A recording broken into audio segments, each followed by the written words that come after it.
बताना चाहते हैं। देखिए, आप कभी भी ना किसी चीज से घबराइएगा नहीं। हमको काफी फ्रस्ट्रेट हम भी हुए थे ना जब हम अपने युवा हीरो सुशांत सिंह के बारे में सुने थे। ये बिहार के उभरता हुआ एक हीरा था, इन्होंने क्यों इतना गलत एक्शन लिया हमको आज तक नहीं समझ आया। देखिए, परिस्थितियां सबके सामने होती है, मुसीबत सबके सामने आता है। ऐसा कोई व्यक्ति बताइए ना जिसके यहाँ कोई मुसीबत ना हो। आप हो, हम हो, हाँ थोड़ा बड़ा थोड़ा कम आता है। मुसीबत से तो घबराना ही नहीं चाहिए। मुसीबत एक ऐसी तिजोरी है जिसके अंदर आपको सफलताओं के हथियार मिलते हैं। जब मुसीबत आएगी तो आप तिजोरी खोलिए, उसमें आपको हथियार मिलेगा आप सफल होने का। लेकिन सुशांत भैया, आपने तो तिजोरी खोला ही नहीं। हम लोग क्या कैसे कहें, हम लोग को आप छोड़ के चले गए। इसकी क्षतिपूर्ति कभी नहीं कर सकता है बिहार का चमकता हुआ हीरो। हम लोग ने जो आपकी मूवी देखी, जो छिछोरे मूवी थी, जो आपका धोनी में जो रोल निभाया था, क्या कहें हम आपको, आपने क्यों छोड़ के चले गए हम लोग को। हम क्या बता सकते हैं कि हम लोगों को कितना लॉस हुआ। हम आप सबको कहना चाहते हैं, मुसीबत सबके आगे होती है। आप बताइए, ये बच्चों को मुसीबत देख सकते हैं, कितनी गरीबी इनके सामने है। क्या इनकी जिंदगी अच्छी है? नहीं, लेकिन ये भी संघर्ष करते हैं। तो अगर आप खुद को फ्रस्ट्रेट होकर देखना चाहते हैं तो आप अपने से बड़े लोगों को देखिए, आप फ्रस्ट्रेट हो जाएंगे। लेकिन आप खुश रह के जीना चाहते हैं तो आप अपने से छोटे लोगों को देखिए, फिर आपको लगेगा कि नहीं यार, जिंदगी ने तो हमें बहुत कुछ दिया। पता है, इन बच्चों का भगवान ने इनसे बचपना छीन लिया। और लोग कहते हैं कि इनको लोग सता रहे थे, घुटन हो रहे थे। अरे हम क्या कहेंगे, घुटन क्या चीज होती है उस बच्चे से पूछिए जो काम करता है रोटी के लिए खिलौनों की दुकान पे। वो बच्चा कैसे खेलता होगा जो दिन भर मेले में खिलौना बेचता है। फिर फ्रस्ट्रेट नहीं होना चाहिए। जिंदगी छोटी नहीं होती है, हम देर से जीना शुरू करते हैं। सबके सामने कुछ ना कुछ समस्याएं आती होती हैं।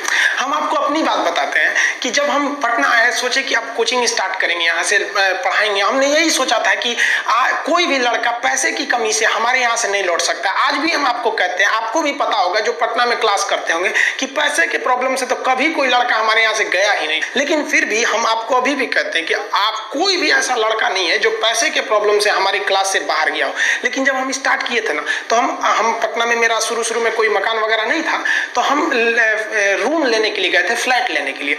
तो हम फ्लैट गए, हम नॉर्मली एक फ्लैट था, ये नहीं था, मैं एक चीज आपको समझने के लिए बना दिया। तो वहां गए ना, तो उनको हमने बता दिया कि भैया हाँ इतना रेंट है। तो कहे ठीक है, सामान वगैरह रख लीजिए। उन्होंने कहा कि आप आधार कार्ड दे दीजिएगा। हम कहे ठीक है, हम आपको प्रिंट करके दे देंगे। पूरा सामान वगैरह रख दिए। जब हम उनको आधार कार्ड अपना दिए ना, तो उन्होंने देख लिया कि ये तो मुस्लिम है। वो कहे कि आप अभी मेरा मकान खाली कर दीजिए, हम मुस्लिम को नहीं देते हैं। मेरा इतना, हम उस दिन फ्रस्ट्रेट हुए थे ना जिसका कोई हद नहीं। मतलब कितना बुरा लगेगा ना किसी को केवल नाम के आधार पर हटा देना। फिर हमको अजीब लगा था, ये क्या कर रहे हैं यार, ये 21वीं सदी में ऐसी मानसिकता से कैसे काम चलेगा आप लोग का। फिर क्या करेंगे, उनके आगे तो हम लोग जीत नहीं सकते। फिर पूरा सामान ले आए। फिर से एक जगह और गए, तो वो भाई साहब मुस्लिम थे। तो वो पूछे कि आपका नाम क्या है। तो हम कहे आप ये नाम क्यों पूछ रहे हैं मेरा। तो उन्होंने क्या कहा कि हम हिंदू को नहीं देते हैं। देखिए, एक जगह हिंदू है वो मुस्लिम को नहीं देते हैं, एक जगह मुस्लिम है जो हिंदू को नहीं देते। हमको ये समझ में नहीं आ रहा है कि हम किसको बोले, किसको सही बोले, किसको गलत कहें। फिर एक भाई साहब के पास गए, हम कहेंगे देखिए भैया आपके यहाँ हमको रूम चाहिए, लेकिन हिंदू मुस्लिम का लफड़ा तो आपके यहाँ नहीं है। उन्होंने कहा कि नहीं हमारे यहाँ नहीं है। 3-4 जगह देखे तो हमको लगा कि नहीं, कई लोग हैं जो दे देते हैं। तो हमको एक बात समझ में आया, यार सारे लोग गलत नहीं है और ना ही सारे लोग अच्छे हैं। कुछ ससुरे बहुत खचरा हैं और कुछ बहुत अच्छे भी हैं यहाँ पे। लेकिन इससे घबराना नहीं चाहिए। हमको कुछ समय के लिए बहुत बुरा लगा था यार, क्या हो गया हमारे देश को। जब हम गुलाम थे तो हिंदुस्तानी थे, ये आजादी ने हमें हिंदू मुसलमान बना दिया। ये क्या मतलब बनता है। हम तो ये कहते हैं कि भैया एक अच्छा हिंदू वही है जिसे कोई मुस्लिम भी गाली ना दे सके, कुछ ना बोल सके। आप बताइए ना, विवेकानंद के बारे में कोई अपशब्द बोल सकता है। और अच्छा मुसलमान वही है जिसे कोई हिंदू भी चाह के अपशब्द नहीं बोल सके। हम किसी को भी कहते हैं, चुनौती देते हैं, आप अब्दुल कलाम के बारे में एक अपशब्द निकालिए, आप में हिम्मत ही नहीं होगा कि आप कुछ निकाल सके इनके बारे में। देखिए, फ्रस्ट्रेट नहीं होना चाहिए। भगवान सबको एक दिन सद्बुद्धि देता है, सब लोग एक रास्ते पे आते हैं। हर समस्या का कोई ना कोई समाधान जरूर होता है। इत्तेफाक देखिए, जब पटना में ब्लड बैंक में ब्लड वगैरह घट जाता है, या आपको भी पता होगा पटना वालों को कि हम लोग कितना, मतलब ऐसा तो कोई दिन नहीं होता होगा कि जब कोई आदमी ब्लड के लिए नहीं आता होगा। और वो हम लोग थोड़ी देते हैं, हम लोग के स्टूडेंट आप ही लोग तो देते हैं जा जाके ब्लड वगैरह। तो एक दिन क्या हुआ कि पीएमसीएच में किसी का ऑपरेशन था, वहां ब्लड नहीं था। तो किसी ने बताया कि चले जाओ खान सर के पास, वो ब्लड का इंतजाम करा देंगे और फ्री में करा देते हैं। वो लड़के आप ही लोग तो ब्लड देते हैं, हम थोड़ी ना जाते हैं, हम तो आप लोग को मोटिवेट करते हैं। तो हमारे पास वो आदमी आए और देखे तो हम चौंक गए, क्योंकि वही व्यक्ति था जिन्होंने हमको अपने मकान से बाहर निकाला था कि तुम मुसलमान हो, तुम्हें नहीं देंगे। और आज वो आए थे कि उनके बेटी का ना ब्लड की एकदम सख्त जरूरत थी। हमने उनसे पूछा कि आपको हिंदू का ब्लड चाहिए कि मुसलमान का ब्लड चाहिए, तो उन्होंने कहा कि भाई कुछ भी चलेगा वहां पर। तो उनको भाई ऐसे तो ब्लड कोई पूछ के थोड़ी देता है किसका है, लेकिन फिर भी वो इंसान टोटली चेंज हो गए। और हम कुछ दिन पहले जब वहां गए थे तो देखे थे अब वो ये सब मानसिकता से हट गए हैं कि किसको देना चाहिए या किसको नहीं देना चाहिए। तो हर समस्या का समाधान होता है, आप समस्या से भागिए नहीं। जिंदगी है, हमेशा आपको कभी कभी कोई जिंदगी में आएंगे टेम्पोररी लोग और आपको परमानेंट लेसन सिखा के जाएंगे, तो इससे क्या आप अपना हिम्मत हार जाएंगे।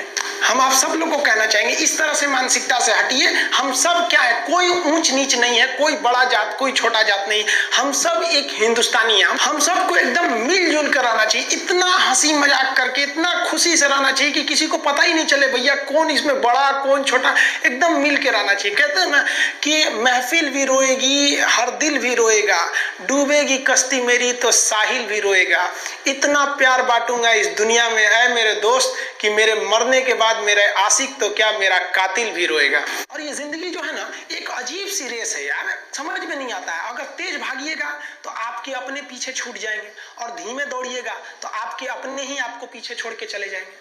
इसलिए जिंदगी की रफ्तार इतनी बनाए रखो यार कि भले दुश्मन आगे निकल जाए लेकिन एक दोस्त पीछे नहीं छूटना चाहिए।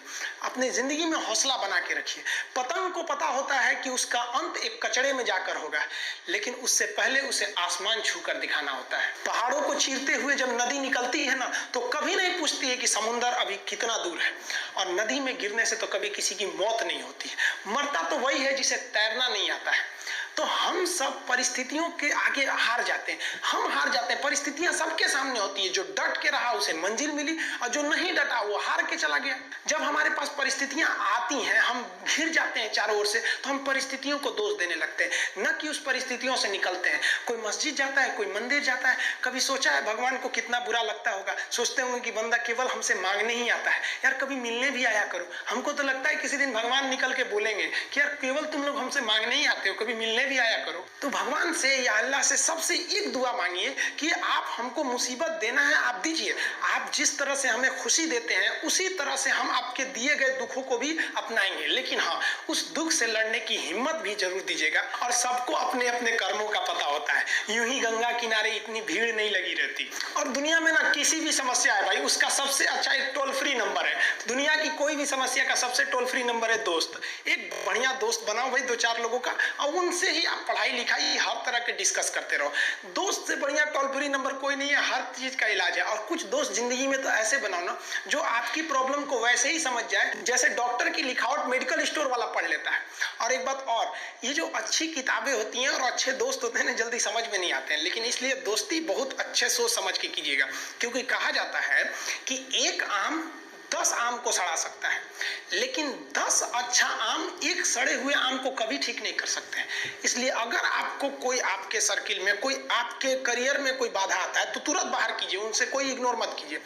जिंदगी जो है ना वो एक एग्जाम की तरह है, और इस एग्जाम में ना ज्यादातर लोग फेल हो जा रहे हैं। क्यों फेल हो रहे हैं? क्योंकि वो एक दूसरे का नकल कर रहे हैं और उनको पता ही नहीं है कि सबका क्वेश्चन पेपर अलग है, इसीलिए फेल हो रहे हैं। तो जिंदगी में सबकी समस्याएं अलग होती हैं, आप दूसरे की समस्या से केवल साहस ले सकते हैं, उसका तरीका नहीं अपना सकते। हिम्मत बनाए रखिए कि नहीं हमें भी इस सफलता को